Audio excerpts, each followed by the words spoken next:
Hi, I'm Kayla Taylor. I teach 8th through 12th grade family and consumer science at Yates Center High School. I have always taught family and consumer science. I graduated from K State in 2008 from the family and consumer science department there. I have half of a master's from Emporia State in early childhood. I did not want to teach elementary or preschool kids, so I only got the hours that I needed in order to do that, or in order to teach dual credit courses. Because in the state of Kansas, to teach dual credit, you have to have so many credit hours in that specific content area. I did finish a master's from Kansas State University in curriculum and instruction. My main focus there was on open source curriculum resources. When I was at a previous school, I was in charge of the school website for a little bit. And so I learned a little bit about Java and HTML there. And then I also taught a sixth grade electives section, and it was very STEM focused, not just family and consumer science. And so I taught a 9-week snippet using Tinkercad. That's kind of the extent of my computer science knowledge. I'm much better with like spreadsheets and pivot tables and all of like the make it pretty, compile the data kind of a thing. But now we have students that are really, really interested in robotics and computer programming and computer science.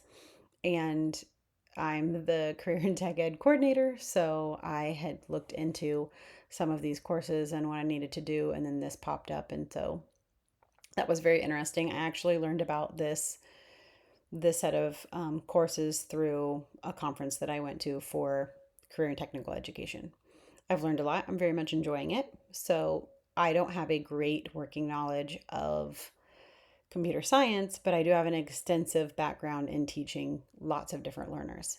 So I have found that as I go through and try to figure out how am I going to teach computer science specifically, it's a lot like teaching kids how to cook.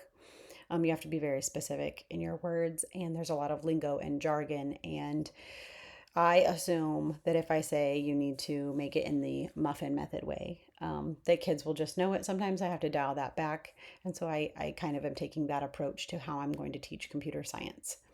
I'm hoping to be able to refine some of that and to be able to start out, not this school year, but the next school year with some really hard, fast lessons. Take the year to create some curriculum, some guides, that sort of thing. We do have a teacher in our building that is a nuclear engineer and did lots of computer science things. And so he has taught one of those courses before. So the plan going forward is not this coming school year, but the next one, I would teach 1 to 2 introductory courses, and then he would teach the advanced level courses since he has a better working knowledge of that. And we're a very small school, we're a 2A school. But I have a little more flexibility because he's currently the math teacher, and we have downsized a couple of positions. So that's where we're going right now, as far as where and why and how. Um, I really enjoy learning new things. I really enjoy stretching my brain and trying out different things in a classroom. And so, even though I have set curriculum, I have changed it a little bit and I try to fill a need where I can. We had a bunch of students that needed an additional science credit. And so, this is back when I first started teaching. And so, I now teach food science for science credit. So, it's an application course for them to apply science knowledge in another way. Um, it is not like a Regents recognized course, but it is a course that I helped to create with our chemistry teacher.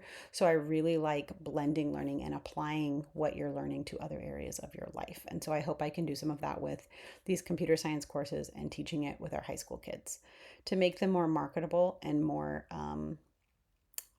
ready for the real world. If they want to pursue a full-time computer science career, that's the hope.